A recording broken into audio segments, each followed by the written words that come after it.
Good afternoon. I have a confession to make.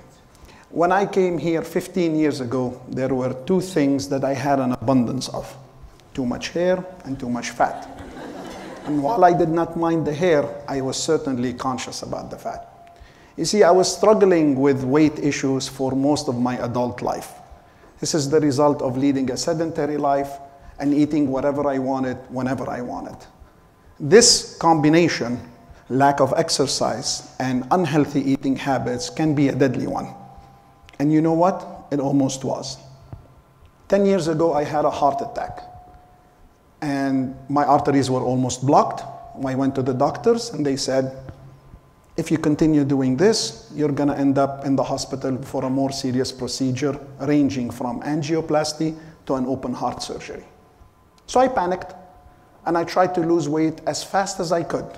I tried every trick in the book, from fat diets to the calorie burning soup method to apple cider vinegar for breakfast. But no matter what I did, I'd lose some weight, then something would happen. Life would happen.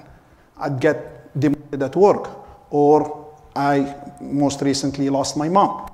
And being the emotional eater that I was, I would gain back the weight that I put on or removed, if not more. This yo-yo phenomenon was affecting both my physical and mental health. But I'm not alone in that situation. According to the Time magazine, there is currently 3.12 billion people suffering from obesity. That's about 39% of the population, as opposed to 1.63 billion just 16 years ago. That's only 24% of the population. In fact, there is a consensus in the scientific community that cardiovascular disease morbidity increases with the weight gain. A recent study in 2015 analyzed 4 million deaths that were due to high body mass index, and they found that 2/3 of those were caused by heart disease. This is a real epidemic, and I was experiencing it firsthand. So after years of up and down the scale, my just transition came when I bumped into a former student of mine on the basketball court. He was turning into a health coach / personal trainer. And his plan advocated 3 simple principles: consistent training, ability to overcome setbacks, and waiting for the long-term results. I signed up for his plan. He put it together for me, a customized plan that included working out for 5 to 6 times a week, mostly resistance training, some cardio, checking in on a weekly basis, and tracking my macronutrients. I worked with him for a year, at the end of which not only I lost 21 kilograms, but I also gained lifelong healthy eating habits that included eating healthy, reducing stress, getting enough sleep, and working out consistently. So I learned 3 lessons from this experience. The first one is the idea of consistency. See, I'd come home at the end of a given day, tired, too much work, family issues. I would have to force myself to go out and do a workout. It's part of the plan. And I did that, believe it or not, for the past 1,500 plus days. That's one, consistency. The second one was the ability to overcome setbacks. See, on a given week, I would be doing everything I'm asked to do. I'd eat healthy, I'd exercise regularly, I set foot on the scale on a Friday to do the weekly check-in, and boom, there is no weight loss. Or even worse, there is 200 grams gain. Frustrating for sure. But then coach would say, don't worry about this. It could be one of many factors. You could be retaining fluids. You could be stressed at work. The important thing is to bounce back.